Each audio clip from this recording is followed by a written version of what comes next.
Hello friends, good morning. Jai Swaminarayan. So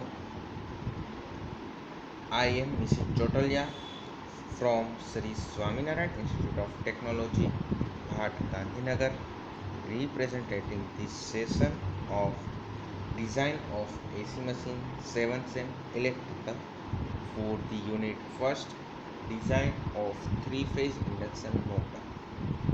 As earlier, we completed our first two modules of our syllabus. As the first one is main dimensions and second one is design of stator. Okay, so our next portion, module 3, is a rotor design. So we started about that rotor design, or we will start from this session from the module 3 rotor design. Before starting this topic, I would like to tell that our example portion or numerical portion will be discussed after all the theory portion completion. So then after we will discuss each example of every patterns of this unit. So right now already two modules are completed, so irrespective that examples which are pending, but we will discuss it after completion of this theory session.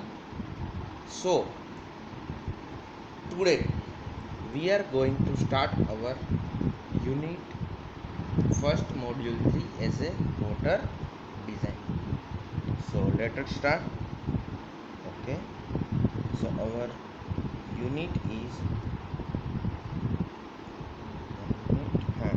our portion is as a rotor design, and let us start that rotor design. So in the rotor, the main important parameter which is required is length of air gap. सो इस topic के लिए मैं आपको बताना चाहूँगा कि ये जो आपका पोर्शन है कि लेंथ ऑफ एयर गैप या फिर एयर गैप लेंथ, जो कि जीटीयू की एग्ज़ाम में तकरीबन 8 से 10 बार पूछा जा चुका है, प्लस हर बार अल्टरनेटिवली कोई ना कोई एग्ज़ाम में ये क्वेश्चन होता है, इधर इट इज़ रिमीडियल इधर इट इज़ रेगुलर. सो कोई ना कोई एग्ज़ाम में तो ये क्वेश्चन आपको दिखेगा ही. कई बार दोनों एग्ज़ाम्स में भी पूछा गया है और पर्टिकुलरली 7 मार्क का क्वेश्चन है. तो मैं आपको ऐसे सजेस्ट करना चाहूँगा कि इस टॉपिक को आप स्किप ना करें. Okay, so let us start with this topic as a rotor design. So length of air gap and which are the factors for selection of length of air gap or factors affecting air gap length, which are pulsation loss, power factor, then after unbalanced magnetic pool, then after overload capacity and noise. So what are the parameters? Let us start with our first parameter, pulsation loss. Clear? Okay. So अगर air gap की हम बात कर रहे हैं कि भाई air gap या फिर लेंथ ऑफ एयर गैप बढ़ रहा है, एट दैट टाइम क्या होगा? सो नॉर्मली जब length of air gap should be increase, eight that time the reluctance variation is happening. Why? Because of the slots will decreases. So the particularly tooth pulsation loss will be decreased with increase of the length of air gap. So pulsation loss के लिए मैं आपको बताना चाहूँगा is inversely proportional to length of air gap. Clear कि pulsation loss वो inversely very होता है. या फिर और तरीके से मैं आपको अगर बताऊँ कि भाई pulsation loss will be increase, L G decrease. Clear, यहाँ पे पल्सेशन लॉसेस है. तो pulsation loss increase, length of air gap decrease, और length of air gap increase, the pulsation loss decrease. Clear? Okay. Then after next one is power factor. So how it affects, तो उसके लिए मैं आपको बताना चाहूँगा कि अगर पावर फैक्टर, हमारी रिक्वायरमेंट क्या होती है कि पावर फैक्टर अच्छा होना चाहिए या फिर पुअर नहीं होना चाहिए. Eight that time what we will do or what we will keep in mind that if the length of air gap should be higher, then it will require the large mmf. So magnetizing current will increases, that leads to poor power factor. So for the good power factor we can say that कि for good power factor length of air gap should be small. सो यहाँ पे power factor की अगर हम बात करें तो same way power factor is also inversely proportional relation of length of air gap. Clear? Okay. In another terms अगर मैं आपको बताऊँ कि भाई जो प्रीवियस केस में बताया था यही चीज़ यहाँ पे होगी कि पी एफ या फिर पावर फैक्टर इंक्रीजेस तो length of air gap decreases, या फिर length of air power factor poor तो length of air gap higher. Clear? Okay. So this is obtained. Then after next one is unbalanced magnetic pull. So उसके लिए अगर हम बात करें कि भाई अनबैलेंस या फिर बैलेंसिंग की बात करें तो लेंथ ऑफ एयर गैप अगर छोटा रहेगा तो उसका जो भी शाफ्ट है उसके ऊपर माइनर वेरिएशन कंटिन्यू मोड में रहेगा या फिर जो वेरिएशन है वो चालू ही रहेगा. So that produces the large irregular vibrations at its shaft. So it produces magnetic pool which is unbalanced. So we can say that why it is called as a unbalanced magnetic pool, that magnetic pool is there but due to length of air gap that magnetic pool will be is induced या फिर produce होता. सो उसकी वजह से magnetic पुल को अगर हम avoid करना चाहते हैं तो लेंथ ऑफ एयर गैप ज़्यादा रखेंगे. यहाँ पे पावर फैक्टर और पल्सेशन लॉस में इनवर्स रिलेशन है, लेकिन मैं यहाँ पे अनबैलेंस मैग्नेटिक पुल के लिए यहाँ पे directly proportional relation. Clear? Okay. Then after our next point, next parameter, that is overload capacity.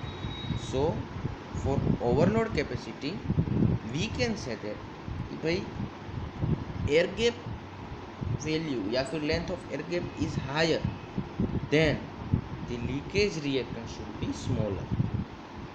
Which kind of leakage reactance? It is particularly as a zigzag leakage reactance और zigzag leakage flux that is dependent on that leakage reactance which leads to the decrease in the reactance and that increases its overload capacity. So if we want higher capacity at that time what we will keep in mind, that length of air gap decrease, length of air gap is also higher. Clear? तो यहाँ पे जो चारों parameter में अगर हम बात करें कि भाई एक दूसरे को कैसे रिलेशन है तो यहाँ पे इन्वर्सली. क्लियर? फॉर सेकंड के सेम वे यहाँ पे भी इन्वर्सली, लेकिन इन दोनों के लिए अगर हम बात करें तो ये डायरेक्टली रिलेशन में है कि भाई अगर मैग्नेटिक पुल कम करना है तो लेंथ ऑफ एयर गैप बढ़ाना पड़ेगा. अगर हमारे ओवरलोड कैपेसिटी बढ़ानी है at that time we also want to to increases its length of air gap. Clear? तो ये चारों पैरामीटर के लिए बात की. एज वेल एज इसी बात को लेकर अगर हम फर्दरली डिस्कस करें कि भाई नॉइज़ की बात करें तो भाई इंडक्शन मोटर के लिए जब आपका नॉइज़ किसके ऊपर डिपेंड करता है? फ्लक्स लीकेज पाथ पे. Clear? Flux leakage path. So उसके लिए अगर हम बात करें कि भाई फ्लक्स लीकेज पाथ है जो कि हमारे लीकेज फ्लक्स यहाँ पर प्रोड्यूस होगा उसके लिए होगा, तो उसे रिड्यूस करने के लिए या फिर नॉइज़ को रिड्यूस करने के लिए लीकेज रिएक्टेंस कम होना चाहिए। तो उसके लिए क्या होगा कि length of air gap should be increase. Clear? तो फिर से मैं एक बार आपको बताना चाहूँगा कि अगर नॉइज़ को कंट्रोल करना है तो एट दैट टाइम हमें क्या करना होगा कि भाई उसका लीकेज रिएक्टेंस है उसे हम कम करेंगे। वो कैसे कम होगा? भाई लेंथ ऑफ एयर गैप कम रखेंगे तो at that time leakage reactance कम होगा तो अच्छा पावर फैक्टर मिलेगा। सो अल्टीमेटली जब कोई लॉसेस की बात है या फिर मैग्नेटाइजिंग करंट की बात है या फिर लीकेज रिएक्टेंस की बात है, नॉइसेस और वाइब्रेशन की बात है, एट दैट टाइम आपके दिमाग में उसका रिलेशन कोई भी पैरामीटर उसके साथ कैसा है, जैसे कि यहाँ पे एयर गैप की बात चल रही है, अगर हम फ्लक्स डेंसिटी की बात करते हैं तो वहाँ पे कुछ पावर फैक्टर का अलग रोल होता है, तो उसका क्या रिलेशन है उसे आपको समझना ज़रूरी है। वो जब आपको पता चल गया तो मैं नहीं मानता कि इसे आपको मगअप करना पड़े या फिर रट्टा मार के याद करना पड़ेगा, लेकिन उसके लिए आपको क्या ज़रूरी है कि उसका रिलेशन क्या है वो थोड़ा आपके दिमाग में क्लियर होना चाहिए, या फिर उसकी इफ़ेक्ट क्या आती है। जब उसकी इफ़ेक्ट आपको याद रह जाएगी कि भाई पावर फैक्टर तो इसकी इफ़ेक्ट क्या है, या फिर पल्सेशन लॉसेस की बात कर रहे हैं, मैग्नेटिक पूल की बात कर रहे हैं, या फिर नॉइज़ की बात हो, ओवरलोड कैपेसिटी हो, ये सारे नॉर्मल जो पैरामीटर्स है जो कि लेंथ ऑफ एयर गैप के लिए अभी बात चल रही है, तो उसके लिए जब आपको पता है कि भाई इसकी इफेक्ट या फिर उसका रिलेशन कैसा रहेगा, एट दैट टाइम आपको यहाँ पे क्या करना होगा, उसका रिलेशन लिखो। तो आपको शॉर्ट क्वेश्चन या फिर आप नोट्स बनाओ तो इसमें सिर्फ आप इसका रिलेशन ही सिर्फ इसके पैरामीटर्स लिखो एयर गैप लेंथ के लिए कि भाई पल्सेशन लॉस उसका रिलेशन कैसा है, डायरेक्टली या inversely, then after power factor या सभी पैरामीटर्स के लिए वैसे आप शॉर्ट नोट में भी आप नोट्स बना सकते हो from these lectures as well as from these video series. Clear? तो ये बात हुई लेंथ ऑफ एयर गैप की। तो यहाँ पे आपको लिटिल बिट कन्फ्यूज़न रहेगा कि सर कई बार आप कहते हो कि भाई हमारे लिए लीकेज हमारा लेंथ ऑफ एयर गैप ज़्यादा होनी चाहिए, कई बार तो कम होनी चाहिए, तो हमें रखनी कौन सी है या फिर उसकी वैल्यू कैसी होनी चाहिए? तो हमें दिमाग के अंदर क्या रखना है कि अगर हमारी मशीन किस टाइप की है उसके हिसाब से रखना है। जैसे कि अगर हमारा मशीन हायर कैपेसिटी या फिर ओवरलोड कैपेसिटी जिसकी ज़्यादा है, एट द टाइम आपको कूलिंग अच्छा प्रोवाइड करना पड़ेगा, तो उसके लिए नॉइस कम होना चाहिए और unbalance magnetic pull should be also controllable, so that needs larger the air gap. Clear?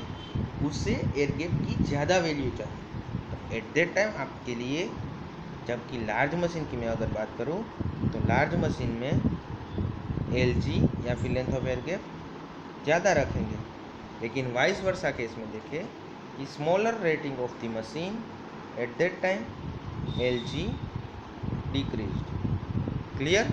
Okay, so ये बात हुई रोटर डिज़ाइन।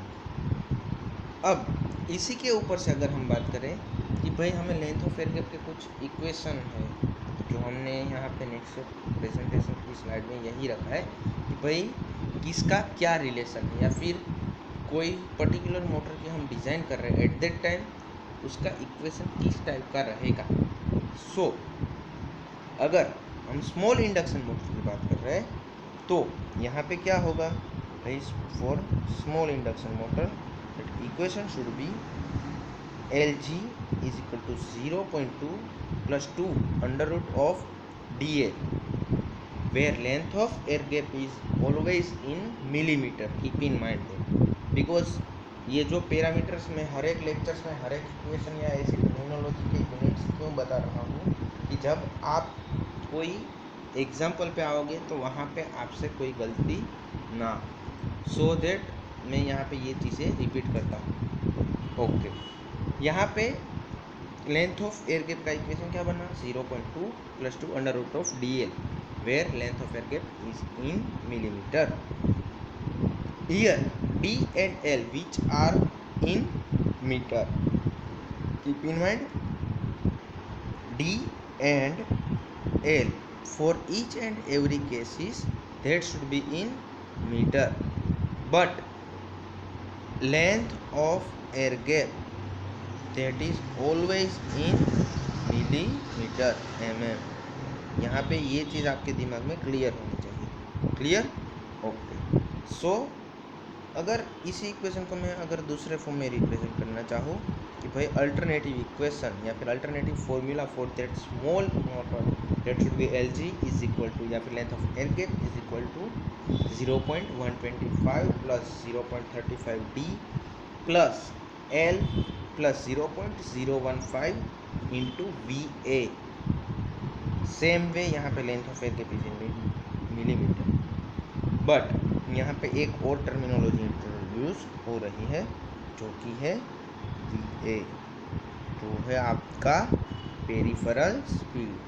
पेरिफेरल स्पीड जो कि हमने प्रीवियस लेक्चर्स में, I think second last lecture from today, we discuss that things as a peripheral speed is equation is pi D into N S, और उसका unit क्या रहेगा? मीटर पर सेकंड, क्योंकि ये स्पीड है, speed should be in metre per second. So peripheral speed v that should be pi d into N S. Clear? तो ये equation भी आप पढ़ चुके हो एक या दो लेक्चर के पहले का जो सेशन था, शायद दो लेक्चर के पहले के सेशन में ही ये चीज़ हमने डिस्कस की थी after the topic of separation of D and L.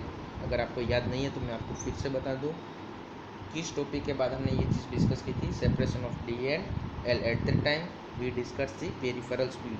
यहाँ नोमेनक्लेचर वी ए या फिर वी बी आप दे सकते हो। तो ये इक्वेशन जो अल्टरनेट फॉर्मूला हुआ ये। देन आफ्टर थर्ड वन कि इन जनरल डिजाइन कर रहे हो at that time L G should be 0.2 plus D in millimetre. Okay. Then after the next equation for the machine with journal bearings, particularly ये आपको ऐसे दिमाग में आएगा कि भाई ये जर्नल बेरिंग की क्या बात चल रही है। तो मैं आपको बताना चाहूँगा कि ये जो जर्नल बेरिंग की बात बताइए, तो कई मशीन में आपको बेरिंग एक्सटर्नली जो जर्नल बेरिंग जो प्रोवाइड करते हैं एट दैट टाइम, अगर मैं लेंथ ऑफ एयर गैप की बात करूँ तो यहाँ पे एक्चुअली इक्वेशन में क्या होता है कि भाई बेरिंग आता है तो एट दैट टाइम उसकी डिज़ाइन थोड़ी फिक्स टाइप की हो जाती है, तो वहाँ पे लेंथ ऑफ एयर गैप थोड़ी कम होती है। तो उसका इक्वेशन आपको कैसा मिलेगा? 1.6 under root of D minus 0.25 in millimetre में, जहाँ की डी आपको पता है मिलीमीटर में है और length of air gap metre में, सॉरी डी मीटर में है और length of air gap millimetre में है। यहाँ चारों इक्वेशन को देख के आपको एक क्वेश्चन राइज होगा कि सब के इक्वेशन में, जैसे कि पहला, दूसरा या फिर तीसरा, ये तीनों इक्वेशन में देखा तो यहाँ लेंथ ऑफ एयर गैप में कोई वैल्यू के साथ प्लस कर रहे हैं। क्यों? क्योंकि यहाँ पे जो भी पैरामीटर्स है वो सारे इंक्रीज ही होंगे या फिर उसकी वैल्यू हम बढ़ाएंगे, जबकि जर्नल बेरिंग से तो आपके मशीन के कंस्ट्रक्शन को थोड़ा कंजस्ट करता है, तो उसकी वजह से यहाँ पे लेंथ ऑफ एयर गैप का इक्वेशन है वो यहाँ पे माइनस होता है या फिर उसके इक्वेशन में माइनस वाली टर्म होती है। क्लियर?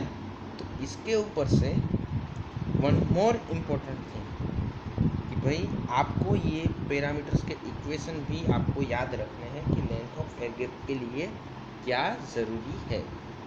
क्लियर? ओके।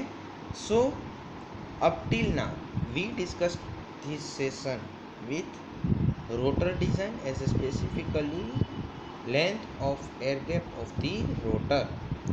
यहाँ पे एक इंटरेस्टिंग चीज़ मैं आपको बताना चाहूँगा कि भाई diameter of that bore and length of air gap के कुछ रिलेशंस है कि भाई अगर आपका कैपिटल डी, जो कि अगर हम उसकी बात करें कि भाई उसकी वैल्यू क्या होगी या फिर कैसी होती है, तो उसके लिए मैं आपको कुछ वैल्यू बताना चाहूँगा। अगर आप चाहो तो इस वीडियो के साथ नोट कर सकते हो। तो अगर रिलेशन में बताओ कि डी और एल जी का रिलेशन क्या है फॉर पर्टिकुलर केसेस, जैसे कि हमारा डी की वैल्यू है 0.15। एट दैट टाइम आपको LG की वैल्यू मिलेगी 0.35। Then after let suppose that value should be 0.20। At that time that should be 0.50। Same way अगर हम बात करें कि भाई फर्दर केसेस कि भाई अगर हम length of air gap increase करते जा रहे हैं या फिर डी जो कि हमारा अगर 0.30 पे ले जाते हैं तो at that time length of air gap should be 0.70। If D is if value for diameter D or diameter of that bore should be 0.60, at that time length of air gap should be 2.5, and if it is 0.8 that value for length of air gap is 4। यहाँ पे सारे unit metre में है क्योंकि यहाँ पे इसके ऊपर से आप कंक्लूजन पॉइंट ऑफ व्यू ये भी बता सकते हो कि अगर डायामीटर इंक्रीज होता है तो क्या होता है। तो फिर से एक बार बता दो, अगर डी इंक्रीज करते हैं तो LG या फिर length of air gap is also increases. Clear, ये आपको एक स्टैंडर्ड वैल्यू के तौर पे याद रखना है कि ऐसी चीज़ हो रही है। क्लियर, तो आपको थोड़ा इजी रहेगा कि नहीं भाई इसके लिए मुझे क्या करना है। Clear, okay. सो इसी टॉपिक को मैं फिर से रिवाइज कर दूँ एक साथ कि भाई इसमें ये जो 7 मार्क के क्वेश्चन के अंदर आपको कितना लिखना है तो आपको थोड़ा इजी हो जाए आपका काम। तो उसके लिए अगर हम बताएं कि भाई रोटर डिज़ाइन में जो आपका एयर गैप लेंथ का क्वेश्चन अगर 7 मार्क में पूछते हैं तो आपको सबसे पहले ये पाँचों के पाँचों जो पैरामीटर्स है वो मेंशन करने हैं कि भाई पल्सेशन लॉस कैसे इंक्रीज होता है, वो इन्वर्सली रिलेशन में, power factor same way inversely, unbalance magnetic pull direct in relation, overload capacity directly relation directly proportional, and last one is noise which is also in inverse case. So ये पाँचों के जो भी equation या फिर उसके relation है भाई वो कैसे वेरी होते हैं वो आपको मेंशन करना है। Okay, then after particular value for या फिर उसकी वैल्यू आप कैसे फाइंड कर सकते हो। तो उसके लिए अगर हम बताएं कि भाई स्मॉल इंडक्शन मोटर के लिए इक्वेशन क्या है, for alternative formula for that case, फिर जनरल पर्पस और विथ जनरल बेरिंग। तो ये चारों केस के इक्वेशन आपको याद रखने हैं। अगर याद नहीं रहते हैं तो एग्ज़ाम में कंपलसरी नहीं पूछते हैं, मेनली उसको एग्जामिनर को वो जो 5 मेन पैरामीटर्स कि वो कैसे अफेक्ट करते हैं वही इंपॉर्टेंट है। लेकिन आपके लिए थियरी पॉइंट ऑफ व्यू ये सीखना ज़रूरी है, एग्ज़ाम में ये क्वेश्चन नहीं पूछते हैं। अगर शॉर्ट क्वेश्चन में पूछना चाहे तो ये इक्वेशन के तौर पे पूछ सकते कि भाई इसका वैल्यू क्या हो सकती है, या फिर अगर इस इक्वेशन को मैं मॉडिफाई करूँ तो कैसे रिप्रेजेंट कर सकता हूँ। सो काफ़ी इसकी भी कंडीशंस है, लेकिन अगर हम वो याद नहीं रहती है तो कोई टेंशन की बात नहीं है, लेकिन आपको पता होना ज़रूरी है। और रिलेशन जो कि मैंने डी और एल का बताया कि भाई डी और एल कैसे एक दूसरे को अफेक्ट करते हैं, तो कि भाई diameter increases length of air gap is increases. Clear, तो शायद यहाँ तक का टॉपिक क्लियर हो चुका होगा। और for today's assignment work the question is factors that affecting the length of air gap of rotor, or factors affecting the length of air gap, explain, that should be in 7 mark। सो ये 7 mark का question पूरा हमने अभी discuss किया है। यहाँ पे मैंने सिर्फ आपको हेडिंग से टाइटल ही बताया, लेकिन इसके अंदर क्या लिखना है वो आपको डिस्कस कर चुके हैं। तो आप इसकी शॉर्ट नोट भी मैं आपको कहूँगा, अगर मैं आपको सजेस्ट करना चाहूँ तो ऐसी चीज़ मैं आपको बताऊंगा कि भाई सारे टॉपिक्स की आप एक शॉर्ट नोट बनाते जाओ कि एंड टाइम पे जो कि यहाँ पे वीडियो लेक्चर सीरीज़ में जो पढ़े हो उसकी शॉर्ट नोट बनाते जाओ, तो एक आपकी वैल्यूएबल नोट्स भी कंप्लीट हो जाएगी कि नहीं भाई इस टॉपिक में ये लिखा था, इस टॉपिक में ये आता है, इसमें हमारे लिए हमें ये ज़रूरी है। तो आपका काम थोड़ा इजी भी हो जाएगा, एग्ज़ाम टाइम पे पैनिक होने का आपको टेंशन नहीं होना पड़ेगा कि भाई अब मैं क्या पढूँ, मेरे पास कम टाइम है। और रेगुलर लेक्चर में हम इसीलिए जो भी 1 या 2 टॉपिक्स देते हैं तो उसका असाइनमेंट वर्क देते हैं। सो इसे भी आप रेगुलर बेसिस पे सबमिट करते ही हो और आगे भी करते रहोगे। Hope so till this topic of rotor design, the length of air gap, you guys have no queries. If any queries, then you can consult me. Okay, so till now, have a nice day. Thank you. Jai Hind, Jai Swaminarayan.